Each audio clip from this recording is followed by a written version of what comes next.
ఫాస్ట్గా 7 నుంచి 14 దాకా ఏమేమి నేర్చుకున్నాం చూద్దాం. మోషే దేవుడితో గడిపాడు కాబట్టి దేవుడు మాట్లాడాడు. 2, మోషే దేవుడితో గడిపాడు అందుకే దేవుడు నడిపించాడు. మోషే దేవుడితో గడిపాడు అందుకనే దేవుని తగ్గింపు స్వభావం వచ్చింది. మోషే దేవుడితో గడిపాడు అందుకే మోషే దేవుని మహిమ కోసం ఆరాటపడ్డాడు. దేవుడితో గడిపాడు, దేవుడి కోసం చావడానికి సంసిద్ధపడ్డాడు, అందుకే ఆశీర్వాదం అయ్యాడు. మోషే దేవుడితో గడిపినాడు, ఆశీర్వాదం అవుతాడు. అర్యు నువ్వు అవుతున్నావా? ఒక్కసారి ఆలోచించండి. దేవునితో గడపటం అంటే ఏంటి అని అంటారేమో. ప్రాక్టికల్గా ఒక మాట చెప్తాను. ఈరోజు తారీఖు ఎంత? 21, రేపు 22. 22వ తారీఖు నుంచి 10 రోజులు లెక్కేయండి, అంటే 31వ తారీఖు దాకా 10 రోజులు. ఈ 10 రోజులు మీరు ఈ పని ఒక్కటి చేయండి. ఏంటి తెలుసా? రోజుకి 24 గంటలు కదా, గంటకో నిమిషం చొప్పున 24 నిమిషాలు. అర్థమైందా? అంటే అరగంట కంటే 5 నిమిషాలు తక్కువ.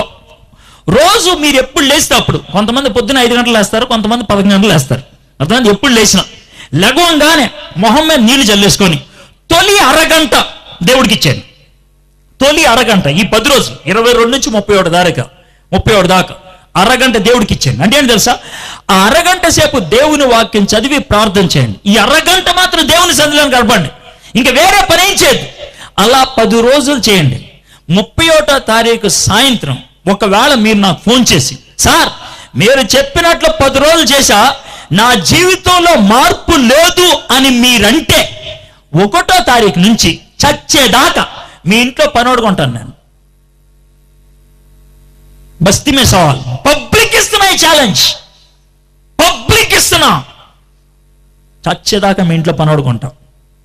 ఒకవేళ కనుక మీరు 10 రోజులు చదివి మీ జీవితంలో మార్పు రాలేదంటే, ఎంత చెప్పిన తర్వాత కూడా బైబిల్ చదవనంటే నిన్ను పాతెట్ట. తెలంగాణ భాషలో చెప్పాలంటే బందలో పెట్ట. అది నేను చెప్పాల్సింది. వాక్యం చదవండి, వాక్యం చదవండి, దేవునితో గడపటం నేర్చుకోండి. మోషే దేవునితో గడిపాడు, ఆశీర్వాదం అయ్యాడు. సరే, ఇప్పుడు అహరోన్ దగ్గరికి వద్దాం. 32వ అధ్యాయం 1వ వచనం. మోషే కొండ దిగకుండా తడువు చేయట ప్రజలు చూచినప్పుడు ఆ ప్రజలు అహరోన్ వద్దకు కూడి వచ్చి, లెమ్ము మా ముందర నడుచుటకు ఒక దేవతను మా కొరకు చేయము, ఐగుప్తులో నుండి మమ్మల్ని రప్పించిన ఆ మోషే అనేవాడు ఏమైనా మాకు తెలియదని అతనితో చెప్పారు. మోషే దేవుడు ఒక్కడితోనే ఉన్నాడు, దేవుడు మాట్లాడాడు. అహరోను మనుషులందరితో ఉన్నారు, మనుషులు మాట్లాడుతున్నారు. అర్థమైందా? దేవుడు ఒక్కడే మాట్లాడుతున్నాడు కాబట్టి ఒకే ఒక మాట చెప్తాడు. కింద బోరా అంటాడు, పైన కూర్చోరా అంటాడు, పడుకోరా అంటాడు, ఒకటే మాట. కానీ మనుషులు చాలా మంది మాట్లాడుతున్నారు కదా. చాలా మంది మాట్లాడుతున్నప్పుడు ఒక మాట ఉండదు. ఒకడు కూర్చోరా అంటాడు, ఒకడు నుంచోరా అంటాడు, ఒకడు పడుకోరా అంటాడు, ఒకడు ఎల్రా అంటాడు, ఒకడు ఆగరా అంటాడు. 10 మాటలు చెప్తే ఆ టైంలో మోషే అహరోన్ దగ్గరికి వెళ్ళి కనుక మనం చూస్తే అహరోన్ అంటాడు, నాకేం చేయాలో అర్థం కావట్లేదురా అని అంటాడు. మీలో చాలా మంది ఆ టైప్. ఏమంటుంది సార్? సార్ ఏం చేయాలో అర్థం కావట్లేదు సార్, ఏం చేయాలో అర్థం కాదు. నిర్ణయం తీసుకోలేనటువంటి పరిస్థితి, గందరగోళ ప్రపంచం, ఏం చేయాలో అర్థం చేసుకోలేనటువంటి దిక్కుతోచని పరిస్థితి. ఒకవేళ అలాంటి స్థితిగతుల్లో మీరుంటే దాని అర్థం ఏంటి తెలుసా? You are not with God. మన దేవుడు గందరగోళానికి దేవుడు కాదు, స్పష్టతకు దేవుడు. మన దేవుడు విడిచిపెట్టేవాడు కాదు. అయ్యగారు ఒక పాట పాడుతూ ఉంటాడు, నడిపిస్తాడు నా దేవుడు, శ్రమలో అయినా విడిచిపెట్టేసి వెళ్ళిపోతాడా, నన్ను విడువాడు, నన్ను మరువాడు. ఆ పాట నిజమైతే, ఆ దేవుడే నీ దేవుడైతే ఎందుకు నా బతుకు అనే ప్రశ్న ఎందుకు వస్తుంది నీకు? ఏం చేయాలో అర్థం కాని స్థితిగతులు ఎందుకు వచ్చాయి? వాయ్? ఆ పాట రాంగా? ఆ దేవుడు లేడా? అహరోన్ ఏం చేయాలో దిక్కుతోచని పరిస్థితి. కారణం ఏంటి తెలుసా? He's not with God, he's with people. ఎప్పుడైతే 10 రకాలైనటువంటి సూచనలు వస్తాయో, 10 రకాలైనటువంటి సలహాలు వస్తాయో, సరైన నిర్ణయం తీసుకుంటారా? తీసుకోరు. చూడండి 2వ వచనం. అందుకు అహరోను మీ భార్యలకు, మీ కుమారులకు, మీ కుమార్తెలకు చెవులనున్న బంగారు పోగులను తీసి నా యొద్దకు తండని వారితో చెప్పాను. ప్రజలందరూ తమ చెవులనున్న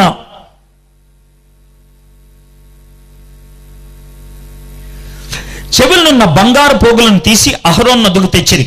అతడు వారి యొద్ద వాటిని తీసుకొని పొగరుతో రూపమును ఏర్పరిచి దానిని పోత పోసిన దూడగా చేసింది. అప్పుడు వారు, ఓ ఇశ్రాయేలు, ఐగుప్తు దేశంలో నుండి నిన్ను రప్పించిన నీ దేవుడు ఇదే అనిరి. అహరోను ప్రజలతో ఉన్నాడు. చాలా రకాలైనటువంటి సలహాలు వచ్చాయి. మనం ఫ్రెండ్స్తో గడిపితే ఒక్కొక్కడు ఒక్కో అద్భుతమైన సలహా ఇస్తారు. వాళ్ళు ఇచ్చే సలహా అద్భుతంగా అనిపిస్తుంది. అన్ని కూడా అద్భుతంగా అనిపిస్తాయి కాబట్టి ఏం చేయాలో అర్థం కాదు. ఇక్కడ అలాంటి పరిస్థితుల్లో తీసుకునే నిర్ణయం తప్పుడు నిర్ణయం తీసుకున్నాడు. మీ బంగారు చౌదుద్దులు తీసుకురండ్రా అని ఆయన ఒక దూడను తయారు చేసి, ఇదేరా మీ దేవుడు అని అన్నాడు. అహరోను ఈ మాట ఎప్పుడు చెప్పాడు తెలుసా? ఇది ఒక్కసారి బ్యాక్గ్రౌండ్ వినాలి. ఇది 32 అధ్యాయంలో ఉంది కదా. 12 అధ్యాయాలు వెనక్కి వెళ్తే 20వ అధ్యాయంలో దేవుడు 10 ఆజ్ఞలు ఇచ్చాడు. 10 ఆజ్ఞలు ఇచ్చి 2 నెలలైంది. 10 ఆజ్ఞలు ఇచ్చి 2 నెలలు. 10 ఆజ్ఞల్లో తొలి ఆజ్ఞ తెలుసా? నేను తప్పించి వేరే దేవుడు మీకు ఉండకూడదు. అహరోను ఎవడో తెలుసా? ప్రజలందరికీ ప్రతినిధి. ఆయన యాజకుడు, బిషప్, మోడరేటరు, పాస్టరు, అపోస్తలుడు. నువ్వు ఏ డిగ్రీ ఇస్తావు ఆ డిగ్రీ అన్ని కూడా అహరోనుకున్నాయి. ఆయన ప్రజలందరి తరపున ఆమేన్ అని చెప్పాడు 2 నెలల క్రితం. ఆ 2 నెలల తర్వాత అతను చేసింది తెలుసా? ఆ దేవుణ్ణి కాదని ఒక బంగారు దూడను తయారు చేసి, ఇదేరా మీ దేవుడు అని అన్నాడు. నేను ఈ మాట ఎందుకు చెప్తున్నాను తెలుసా? నువ్వు పాస్టర్ అయి ఉండొచ్చు, సేవకుడు అయి ఉండొచ్చు, ఇవాంజలిస్ట్ అయి ఉండొచ్చు, మిషనరీ ఉండొచ్చు, పెద్ద పోటుగాడు అయి ఉండొచ్చు. దేవుడితో గడపటం మానేస్తే నువ్వు చేసే పనులు దరిద్రం. ఎప్పుడైనా సరే, if you don't spend time with God, దేవుడితో సమయం గడపని వాడు దేవుని యొక్క ప్రతినిధిగా ఉండలేడు. అహరోను చెడ్డోడా? కాదు. తక్కువడా? కాదు. ఎంపిక లేనివాడా? కాదు. దర్శనం లేనివాడా? కాదు. అభిషేకం లేనివాడా? కాదు. అన్నీ ఉన్నాయి. దూడను తయారు చేసి పెట్టాడు ఆయన. తానొక్కడే పాపం చేయటం కాదు, 10 లక్షల మంది చేత పాపం చేపించారు. ఇదేరా మీ దేవుడు అని అన్నాడు. ఎంత ఫ్రస్ట్రేట్ అయిపోయాడో చూడండి, ఎంత చిరాకు పడిపోతున్నాడు చూడండి. 5వ వచనం, అహరోను అది చూచి, అది అంటే దేన్ని? బంగారు దొండ. అది చూచి దాని ఎదుట ఒక బలిపీఠము కట్టించను. అహరోను చేసిన పని ఏంటి తెలుసా? దూడని తయారు చేసి అక్కడ పెడితే అందరూ వావ్ ఇదేరా మన దేవుడు అంటే ఎదురుగా బలిపీఠం కట్టేశాడు. బలిపీఠం దేనికంటే? బలి అర్పించడానికి. అవునా? పాపంలో ఉన్నటువంటి లక్షణం ఏంటి తెలుసా? ముందు పాపం చేస్తాడు, ఆ తర్వాత పాపానికి బలి అయిపోతాడు. అంటే అర్థం ఏంటి తెలుసా? ముందు మందు కొడతాం సరదాగా మొదలు పెడతాడు. మందు అలవాటు అయితే భార్య మెల్లో ఉన్న పుస్తకాన్ని తీసుకెళ్లి అమ్మేసి తాగుతాడు. బలి కదా. నేను డ్రగ్ అడిక్ట్ని, డ్రగ్స్ తీసుకునేవాడిని. గుంటూరులో ఉన్న కెసినో బార్ అండ్ రెస్టారెంట్లో శని ఆదివారం క్యాబరేకి వచ్చేవాడిని. నేను బట్టలింపి డాన్స్ చేసేవాడిని. అది నా బతుకు. డ్రగ్ వారానికి 3 సార్లు ఎక్కకపోతే కడుపులో కన్వల్జన్స్ వచ్చాయి. అది నా స్థితి. మా అమ్మ పెళ్లి చీర 20 రూపాయలకి అమ్మేసాను కాగితంలో చుట్టూ తీసుకుని వెళ్ళి. ఎందుకో తెలుసా? డ్రగ్ కావాలి. కిల్లి కొట్టాడు ఆ చీర చూసి, సార్ ఇది మీ అమ్మగారు పెళ్లి చీర. అవునరా, నీకెందుకు? తను తీసుకొని నాకు డ్రగ్ ఇయ్యన్నా. వాడు బాధపడుతూ డ్రగ్ ఇచ్చాడు. వాడికి కలిగిన బాధ కూడా నాకు కలగలేదు. ఎందుకో తెలుసా? పాపపు మోజు అలాంటిది, పాపపు గుడ్డితనం అలాంటిది. నా మనోనేత్రాలకి గుడ్డితనం కలిగింది కాబట్టి ఆ క్షణాన్ని ఏం చేస్తున్నాను నాకు అర్థం కాలేదు. బలైపోయాను. మీరు మీ గర్ల్ ఫ్రెండ్ని చూసి అనరా, నీకు నా ప్రాణం అంకితం అని అనరా? ఎక్కిందా ఇప్పుడు మీకు?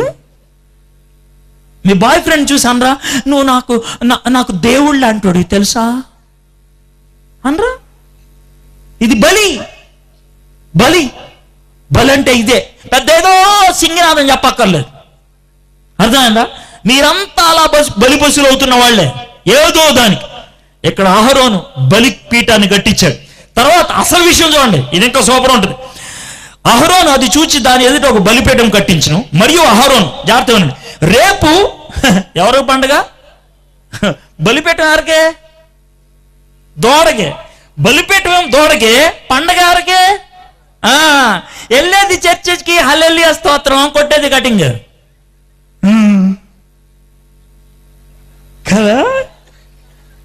కదా. చెప్పా మరి, అది అది ఏమనంటే ప్రైజ్లు ఆడదా ఫేస్ మళ్ళీ అలాంటిది. ఇక్కడ కూడా ఇదే పండగ దేవునికి పప్ప మనగే, ఇది విషయం ఇక్కడ జరిగేది అదే. పండగ దేవుడికంట, బలిపీఠం మాత్రం దూడకంట. మన కోరికలు తీర్చుకోవడానికి దేవుడిని అడ్డు పెట్టుకోవటం అంటే అదే. అర్థమైందా? ఎంత దరిద్రం అయిపోయాడో చూడండి, ఎంత దరిద్రం అయిపోయాడు. 6వ వచనం, మర్నాడు వారు ఉదయం లేచి దహన బలులను సమాధాన బలులను అర్పించిరి. అప్పుడు జనులు తినుటకు త్రాగుటకును కూర్చుండిరి, ఆడుటకు లేచిరి. అహరోను ప్రజలకు శాపగ్రస్తంగా మారాడు. ఎందుకో తెలుసా? మొదటిది దేవుడితో గడపట్లేదు, రెండోది ప్రజలతో గడుపుతున్నాడు, మూడోది సరి అయిన నిర్ణయం తీసుకోలేదు, నాలుగోది దేవుని ఆజ్ఞ మర్చిపోయాడు, ఐదోది పాపానికి రాజీ పడిపోయాడు, ఆరోది బయటికి దేవునికి బిడ్డగా చూపిస్తున్నాడు, దరిద్రమైనటువంటి నిర్ణయాలు తీసుకున్నాడు. శాపగ్రస్తమైన జీవితం అంటే అదే. హలో, మీ ముందు అద్దంలో ఇద్దరు చూపించా, అహరోనా మోషేనా? మీ ఫిగర్ దేంతో ఫిట్ అవుతుంది ఆలోచించుకోండి. మోషే అయితే ప్రైజ్ ద లార్డ్, అహరోను అయితే కనుక జీవితాన్ని ఒకసారి సరి చేసుకోండి. ఈ టైంలో అహరోను లాంటి బతుకుతూ నేను మోషేలాగున్నానంటే నిన్ను ఎవ్వడు బాగు చేయలేడు. దేవుడు నీతో మాట్లాడుతున్నప్పుడు, దేవుడు నీ పాపాన్ని ఎత్తి చూపిస్తున్నప్పుడు దాచిపెట్టద్దు, ఉన్నది ఉన్నట్లుగా చెప్పు. టైం ఫాస్ట్ అయిపోతుంది, కొంచెం ముందుకెళ్దాం. 20వ వచనంలోకి వచ్చేద్దాం. 3rd భాగం. మోషేని దేవుడు కిందకి వెళ్ళిపోమన్నాడు, మోషే కిందకు వస్తా ఉన్నాడు. పైన మోషే ఉన్నాడు, కింద అహరోన్ ఉన్నాడు, మధ్యలో యెహోషువ ఉన్నాడు. పాపం యెహోషువ అటు దేవుడితో లేడు, ఇటు మనుషులతో లేడు, సింగిల్ ఉన్నాడు. అర్థమైందా? ఆ యెహోషువని పట్టుకొని పద కిందకి వెళ్దాం అని అన్నాడు. పాపం యెహోషువకి సగం అర్థమైంది, సగం అర్థం కాలేదు. కిందకి వెళ్ళంగానే దూడ కనబడింది. దూడ కనబడంగానే మోషే ఏం చేశాడు చూద్దాం. 20వ వచనం, మరియు అతడు వారు చేసిన ఆ దూడను తీసుకుని అగ్నితో కాల్చి పొడి చేసి నీళ్ల మీద చల్లి ఇశ్రాయేలీయుల చేత దాన్ని త్రాగించాను. మోషే దూడను చూడంగానే ఏం చేశాడు తెలుసా? దాన్ని తగలబెట్టేశాడు. 5వ వచనం చూడండి ఒకసారి. 5వ వచనం, అహరోను దూడను చూడంగానే ఏం చేశాడు? బలిపీఠాన్ని కట్టాడు. మోషే తగలబెట్టేశాడు. హలో, పాపాన్న చూడంగానే నీ రియాక్షన్ ఏంటో నువ్వు చెప్తే నీ లైఫ్ ఏంటో నేను చెప్తా. పాపాన్ని చూడంగానే నీ రియాక్షన్ ఏంటో నువ్వు చెప్పితే నీ లైఫ్ ఏంటో నేను చెప్తా. పాపాన్ని ఏమంతలే అని అంటే దాని అర్థం ఏంటి తెలుసా? మీకు అర్థమయ్యే విధంగా, బుల్లెట్ దిగే విధంగా ఎగ్జాంపుల్ ఇస్తా. అర్థమైంది తెలుసా? రోడ్డు మీద నడుచుకుంటే వెళ్తున్నారండి, ఆ పక్కన ప్రభుత్వం వారు కట్టించిన టాయిలెట్లు ఉన్నాయి. అర్థమైందా? ప్రభుత్వం వారు కట్టించిన టాయిలెట్ల పక్క నుంచి ఎవడైనా నడుచుకుంటే వెళ్తే ఏం చేస్తాడు చెప్పండి? ఏం చేస్తాడు? ముక్కు మూసుకుంటాడు. ఎందుకని? కంపు వస్తుంది. అర్థమైందా? ఆ కంపు మనం భరించలేం. అయితే మీకు విషయం తెలుసా? ఆ టాయిలెట్లో నీళ్లు పోయడానికి ఒకడు కూర్చుంటాడు, ఆడు ముక్కు మూసుకుంటాడా? అది విషయం. మీకు పాపం అలవాటైతే ముక్కు మూసుకోరు, బాగానే ఉందిలే స్మెల్ అని అనుకుంటాం. అర్థమైందా? కలర్ కూడా బాగుంది అనరా? కలర్ బాగుంటుంది, స్మెల్ బాగుంటుంది. ఎప్పుడు ఉండేది అక్కడే.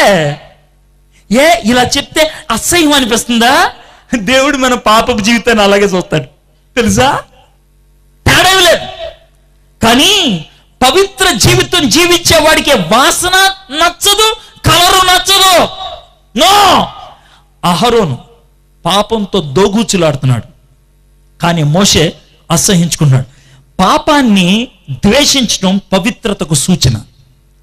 పాపాన్ని ఎవడైతే ద్వేషించడో వాడు పవిత్రుడు కాదు. పాపం చేయకుండా ఉండటం కాదు, పాపాన్ని ద్వేషించాలి. You must hate sin. పాపాన్ని అసహ్యించుకోవాలి. ఫినెహాస్ గురించి బైబిల్లో ఒక మాట ఉంది.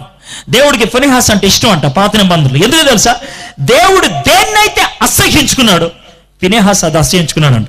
ఒక కుర్రోడితో కటక్ ఐఐటిలో ఇంజనీరింగ్ చదువుతున్న కుర్రోడు, వాడు చాలా చెడ్డ జీవితం జీవించి 2 అమ్మాయిలను పాడు చేసి 3వ అమ్మాయిని పాడు చేద్దాం అనుకునేటువంటి విషయంలో ప్రిన్సిపాల్కి తెలిసిపోయి తనని సస్పెండ్ చేసే పరిస్థితి వస్తే, అతను ఆంధ్ర కుర్రోడే, శ్రీకాకుళం కుర్రోడు.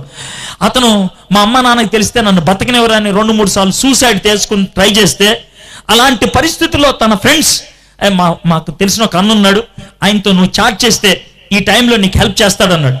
ఒక వారం 10 రోజులు అతనితో నేను చాట్ చేశాను. ఓకే, అతని పేరు నేను చెప్పను, సారీ. చాట్ చేశాను. చివరికి తన ఆ ప్రాబ్లంలోంచి బయటకు వచ్చేసాడు. నువ్వు ముందు చేసిన తప్పులను ఒప్పుకోవాలన్నాను, ఒప్పుకున్నాడు. తప్పుకుంటే దేవుడు సాయం చేస్తాడు, తర్వాత విషయం. నువ్వు ఒప్పుకో అన్నా, ఒప్పుకున్నాడు. పాప క్షమాపణ పొందాడు. ఆ తర్వాత అద్భుతంగా ప్రిన్సిపాల్ కూడా తను సస్పెండ్ చేయలేదు. ఇది లాస్ట్ వార్నింగ్ అని అన్నాడు. ఆ తర్వాత నాతో ఒకసారి మాట్లాడుతూ, సార్ దేవుడు నాకు ఎంతో సహాయం చేశాడు సార్ నిజంగా అని అంతా చెప్పిన తర్వాత సడన్ గా చాటింగ్ ఆగిపోయింది. ఒక 20 నిమిషాల దాకా తమ్మి తమ్మి తమ్మి అని కొడుతున్నాను, ఎంతగా రావట్లేదు. 20 నిమిషాల తర్వాత అన్నా సారీ అన్నా అని అన్నాడు.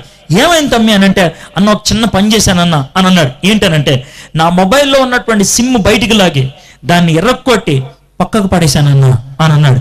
ఏ అనంటే, ఆ సిమ్లోనే అన్నా నా కాంటాక్ట్స్ అన్నీ ఉన్నాయి, ఆ కాంటాక్ట్సే నన్ను పాపంలోకి నడిపించాయి, దాన్ని ఎర్రక్కొట్టేశాను అన్నాడు. నేను చెప్పలా ఆయనకి, నేను చెప్పలా, ఎర్రక్కొట్టేశాడు. పాపాన్ని ఎర్రక్కొట్టేటో నేర్చుకోవాలి.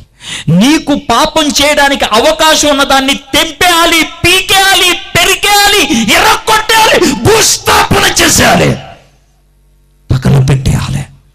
ఇక్కడ మోషే తగలపెట్టేశాడు ఆయన. చూడండి 21వ వచనం. అప్పుడు మోషే 20వ వచనం, తీసుకొని అగ్నితో కాల్చి పొడి చేసి నేల మీద చల్లి ఇశ్రాయేలీ చేత దాన్ని తాగించను. నేనేమన్నా కల్పించి చెప్పానా? లేదు, ఉన్నదే. ఆ తర్వాత 21వ వచనం, అప్పుడు మోషే, నీవు ఈ ప్రజల మీదకి గొప్ప పాపం రప్పించినట్లు వారు నిన్ను ఏమి చేసిరని అహరోను అడగ్గా, అహరోను నా ఏలిన వాడా. అహరోను ఎవరండి? అన్న. మోషే ఎవరు? తమ్ముడు. తమ్ముడిని ఎవడైనా నా రాజా, నా అయ్యా, నా దొర అని పిలుస్తాడా? పిలవడు, కానీ పిలుస్తున్నాడు. దేవుడి దగ్గర తలంచండి, తలెత్తుకొని తిరుగుతారు, తలెత్తుకొని తిరుగుతారు, సంశయ జీవితాన్ని జీవిస్తారు. ఇంకేమన్నాడు? నా ఏలిన వాడా, నీ కోపం మండనీకుము, ఈ ప్రజలు దుర్మార్గులన్న మాటను వెరుగుదు, వారు మాకు ముందు నడుచుడు, ఒక దేవతను చేపు, ఐగుప్తులో నుండి మమ్మల్ని రప్పించిన వాడు ఆ మోషే ఏమైనా మాకు తెలియదండి. అందుకు నేను ఎవరి వద్ద బంగారం ఉన్నదో వారి దాన్ని ఓడదీసి తండని చెప్పి తిని. హలో, ఇక్కడ దాకా విన్నారు కదా, సూపర్. ఆ తర్వాత లైన్ ఉందే, ఆ లైను అసలు ఎవడైనా బుద్ధి జ్ఞానం ఉన్నవాడు ఒళ్ళు దగ్గర పెట్టుకొని చదివితే ఎర్రగా పడి నవ్వుతాడు. ఎందుకంటే కార్టూన్ నెట్వర్క్, హ్యారీ పాటర్ అన్నీ ఇక్కడే ఉన్నాయి, వెట్లాచారి సినిమా కూడా ఇక్కడే ఉంది. ఏ అంటారు చూడండి. ఆ తర్వాత లేను ఏమన్నాడు తెలుసా? నేను దాన్ని అగ్నిలో వేయగా ఆ దూడ అంటే మనోడేం చెప్తున్నాడు తెలుసా? మీకు అర్థమయ్యే భాషలో, తమ్ముడు నేనేం చేయలేదురా, వాళ్ళని బంగారు దుద్దులు ఇమ్మన్నాను, ఆ దుద్దునన్ను ఇలా మంటలేసాను రా, అంతే బుడుందని దూడొచ్చేసింది అని అన్న మాట. అది మీకు ఎక్కిందా? మీకు ఎక్కిందా? నేను కల్పించానా? ఆ దూడ ఆయన, దూడ ఏం చేయలా, మరి ఎవడు చేసినట్లు? ఎవడు చేసినట్లు అంటే దీని అర్థం ఏంటి తెలుసా? దూడని ఏం చేయలా, ఆ దుద్దుల ఏసా దేవుడు చేశాడు దూడ. అంటే మనోళ్ళు కొంతమంది చెప్తారు, రే ఎందుకురా ఇలా చేసావంటే, దేవుని చెప్తాం అలా జరిగిపోతుంది. బాలేదా? బాగా ఫిట్టింగ్ లేదా? దేవుని చిత్తం జరిగిపోతుంది అని అనరా? పైన ఒక పెద్ద హెడ్డింగ్ పెడతారు, దేవుని చిత్తము. వీడు చేసేదంతా ఫిట్టింగు. ఇది పైన దేవుని చిత్తం. ఇక్కడ కూడా అహరోను గాడు అదే, నేను చేయలా, దేవుడు చేశాడు. అనవసరంగా దేవుడిని బదనం చేయొద్దే, అర్థమైందా? తప్పు చేస్తే తప్పు చేశానని ఒప్పుకో. ఎక్కడా పబ్లిక్లో అక్కర్లా, దేవుడి ముందు ఒప్పుకో చాలు. ప్రైవేట్గా ఒప్పుకో, నీ గుండెల్లో ఒప్పుకో, బయటికి ఎవ్వడికి చెప్పద్దు. ప్రభా నేను తప్పు చేశా, నీకు తెలుసు కదా అని ఒప్పుకో, దేవుడు క్షమిస్తాడు. తర్వాత ఏం చేయండి? 25వ వచనం, ప్రజలు విచ్చలవిడిగా తిరుగుటకు మోషే చూశాను, వారు విరోధుల్లో వారికి ఎగతాళి కలుగునట్లు అహరోను విచ్చలవిడిగా తిరుగుటకును వారిని విడిచిపెట్టి ఉన్నాం. 26, అందుకు మోషే పాళెం యొక్క ద్వారమున నిలిచి యెహోవా పక్షమునున్న వారందరూ నా యొద్దకు రండి అనగా లేవీలందరూ అతని యొద్దకు కూడి వచ్చిరి. పాపము చేసిన వాళ్ళని, దూడకు పూజలు చేసిన వాళ్ళని అందరినీ చూసి మోషే ఒక మాట అన్నాడు. ఏమన్నా తెలుసా? రే మీరు ఎంత పాపం చేసినా, ఎంత దరిద్ర జీవితం జీవించినా చేతులెత్తి అడుగుతున్నాను, రండ్రా యెహోవా పక్షమునున్న వాళ్ళు రండ్రా అని అంటే, లేవీలు వాళ్ళు ఎవరన్నా ఉండే కొంతమంది వచ్చారు, దేవుడు వాళ్ళని క్షమించాడు. కొంతమంది రాలేదు, వాళ్ళ పక్షాన మోషే దేవుడితో మాట్లాడితే ఏమన్నాడు తెలుసా? దేవా, వాళ్ళ పేరు జీవ గ్రంథంలో లేకపోతే నా పేరు కొట్టిపడే. 32వ వచనంలో అంటే దేవుడు సూపరాన్స్ ఇచ్చాడు. మోషే, వాళ్ళు నా మాట వినకపోతే జీవ గ్రంథంలో వాళ్ళు పేరు లేకుండా నేను చేస్తా. దేవుడు ఈరోజు నీతో మాట్లాడుతున్నాడు. ఆ రోజు పాళెము వెలుటకు వెళ్ళి మోషే ఎలా మాట్లాడాడో ఈ రోజు ఈ గ్రౌండ్ లో నిలబడి నేను మాట్లాడుతున్నాను నీతో. నువ్వు ఎలాంటి దేవతను పూజిస్తున్నావో, ఎలాంటి దేవుణ్ణి పూజిస్తున్నావో, ఎలాంటి జీవితాన్ని జీవిస్తున్నావో దేవుడికి తెలుసు. అందుకే ఈ మాట చెప్తున్నాడు. ఏమన్నా తెలుసా? హలో, ఇప్పుడైనా వస్తావా నా దగ్గరికి? ఇప్పుడైనా వస్తావా నా దగ్గరికి? దేవుడు ఈ మాట చెప్పిన తర్వాత కూడా నువ్వు రాకపోతే నువ్వు చచ్చిపోతావు, బూడిదైపోతావు. ఎలా చెప్పాలి నేను? ఎలా చూపించాలి ఆ ఉక్రోషాన్ని? ఎలా చూపించాలి ఆ దేవుని దయా దాక్షణ్యాల్ని? దేవుని ప్రేమతో అడుగుతున్నాడు, దా నా దగ్గరికి రా. ఇంత పెద్ద మీటింగ్ పెట్టా నీ ఒక్కదాని కోసం, నీ ఒక్కడి కోసం స్పందిస్తావా? నా దగ్గరకు వస్తావా అని అడుగుతున్నాడు. ఏం జవాబు చెప్తావు? ప్రభా, నేను వస్తాను. నా జీవితం పాపపు జీవితం నాకు తెలుసు ప్రభా. నేను నాకే ఉపయోగం లేదు, ఇతరులకేం ఉపయోగం ఉంటాను ప్రభా, నన్ను క్షమించు అని అడుగుతావా? ఈ రాత్రి దేవుడు నిన్ను క్షమిస్తాడు. శాపగ్రస్తమైన జీవితం నుంచి ఆశీర్వాదకరమైన జీవితంలోకి నడిపిస్తాడు. ఈ రాత్రి వస్తావా? ఓ చిన్న సన్నివేశం చెప్పి నేను ముగిచ్చేస్తాను. దేవుడిచ్చినటువంటి అవకాశాన్ని జార విడుచుకోపోతే వచ్చేటువంటి దరిద్ర పరిస్థితి ఏంటో మీకు తెలియడానికి. ఒకసారి ఒక అమ్మాయి, రోజ్లిన్ అనే అమ్మాయి వైజాగ్లో ఉండేది. ఆ అమ్మాయి 3 అబ్బాయిలతో చెడ్డగా తిరిగింది. 2వ బాయ్ ఫ్రెండ్ 2 అబ్బాయిలతో చెడ్డగా జరిగింది. అబార్షన్ కూడా చేయించుకుంది.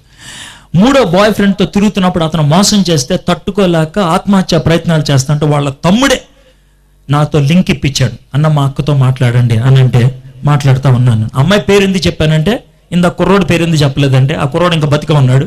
ఈ అమ్మాయి పేరు ఎందుకు చెప్పానంటే చచ్చిపోయింది కాబట్టి. ఓకే, ఆ అమ్మాయితో నేను చాట్ చేయటం, ఫోన్లో మాట్లాడటం, ఫ్రెండ్షిప్ పెరిగింది. వారం రోజుల తర్వాత ఆమె ఎటువంటి స్థాయికి వచ్చిందంటే, ఈ లైఫ్లో నా బెస్టీ నువ్వు ఒక్కడవే అని అన్నది. ఆ స్థాయికి వచ్చాను నేను. అంత క్లోజ్ అయ్యాను నేను ఆమెతో. అంత చాలా క్లోజ్గా చాట్ చేస్తా ఉన్నాను. ఆ రోజు రాత్రి 11:40 ఆ ప్రాంతాల్లో ఫోన్ చేసింది.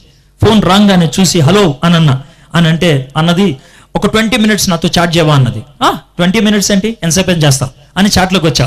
ఇదే నా లైఫ్లో చివరి 20 minutes అన్నది. ఏంటి 20 అన్నాం? ఇప్పుడు 11:40 అయింది. 12 o'clockకి నేను చచ్చిపోదాం అనుకుంటున్నాను అని అంటే, ఎలా అన్నా? విషం తెచ్చుకున్నా, దాన్ని 12కి వేసుకుంటా, నేను 2 minutesలో చచ్చిపోతాను, ఈ విషయం అలా పనిచేస్తుందంట అని అన్నది. అని అంటే నాకు టెన్షన్ పట్టుకుంది. ఎలాగా? ఇది చాట్, పోలీసులు దొరికితే నన్ను కూడా లోనే వేస్తారు. ఇది నాకు ఉండేటువంటి భయం. ఈ అమ్మాయి చచ్చిపోతాం బాగోదు. 11:57 దాకా మనసులో ప్రార్థన చేస్తాం, ఆమె అడిగే ప్రశ్నలకి జవాబులు చెప్తా ఉన్నా. 11:57కి ఒక సడన్ థాట్ వచ్చింది. ఆ యొక్క ఆలోచనతో 11:57 నుంచి దగ్గర 6-7 నిమిషాలు ఆమెను పొగడుతూ మొదలు పెట్టా. నువ్వు సూపర్, నువ్వు అద్భుతం, నువ్వు మహాజ్ఞాని, అది ఇది అని పొగుడు. ఏయ్ వెయిట్ వెయిట్ వెయిట్ అని పొగుడుతానే ఉన్నాను. 12:4 అయిపోయింది. ఎందుకు అని అన్నది. నువ్వు ఎందుకు అంత గొప్పదానో తెలుసా? నువ్వు ఎప్పుడు చచ్చిపోతావో నీకు తెలుసు, నేను ఎప్పుడు చచ్చిపోతాను నాకు తెలియదు, నువ్వు చాలా గ్రేట్ అన్నా. అంటే దీంట్లో కూడా ఇలాంటి ఫిట్టింగ్ తీయగలవా నువ్వు అన్నది. తీసా మరి అని అన్నా. అని అప్పుడు హే టైం 12:04 అయిపోయింది అన్నది. కరా, నువ్వు ఆ మాట చెప్పావు 12 గంటలకి విషయం తీసుకోవాలని, కాబట్టి 12 గంటలకే తీసుకోవాలి, టైం ఉంది, ఆగు అని అంటే ఆగిపోయింది. పాపం టైం దొరికిందిగా నాకు. సువార్ చెప్పడం మొదలు పెట్టాను. 1:15 లోపల సువార్ చెప్పాను నేను. అదే ఫస్ట్ టైం ఓపెన్ అయిపోయాను. నువ్వు యేసు ప్రభు దగ్గర రా అని అన్నా. మెయిన్గా ఆవిడతో చెప్పింది ఏం తెలుసా? ఆవిడేముంటుందంటే, సార్ నేను 3 అబ్బాయిలతో తిరిగాను సార్, 2 అబార్షన్లు చేయించుకున్నాను సార్, ఇంత దరిద్రమైన అమ్మాయిని ఎవడు అంగీకరిస్తాడు సార్ అంటే. నీకు విషయం తెలుసా? ఒక అమ్మాయి ఉండేది బైబిల్లో, ఆమె 5గురితో తిరిగి 6వ వాడితో తిరుగుతుంటే ఏసే దగ్గరికి వచ్చింది. ఏసే ఆమెను క్షమించలా, అంగీకరించి. ఎవరు సార్? సమరీ స్త్రీ. కరెక్టే, నువ్వు ఆవిడకంటే బెటర్ తెలుసా? ఆవిడ 6, నువ్వు 3, ఇంకా 3 ఆటలు ఛాన్స్ అని అంటే, ఇప్పుడు నన్ను ఏం చేయమంటారు? ఏముంది? ఏసై దగ్గరికి వచ్చి ప్రభా నన్ను క్షమించాను అడుగు, అని క్షమిస్తాడు అని అంటే కొంచెం ముండి వ్యవహరించింది. ఇప్పుడేనా? ఇప్పుడే చెయ్యి, ఇప్పుడు సెటిల్ అయిపోయింది కదా, కదరు సాయంత్రం అన్నది. ప్లీజ్ హలో బలవంతం చేయదు. ఓకే సాయంత్రం 5 గంటలకు కదా, వేచి ఉన్నా, రాల. 2 రోజులు రాల. 3వ రోజు వాళ్ళ తమ్ముడు చాట్లోకి వచ్చాడు. తమ్ముడు అని నాకు తెలియదు, ఈ అమ్మాయి చాట్లో నుంచి హలో అన్నా అన్నది. ఏంటమ్మా అంటే, అమ్మ కాదమ్మా అన్న, నేను వాళ్ళ తమ్ముడిని. ఏమైంది ఆమె అక్క అన్నది. అన్న మీతో చాట్ చేసింది కదా, అదే చివరిది. ఏమైంది చెప్పన్న.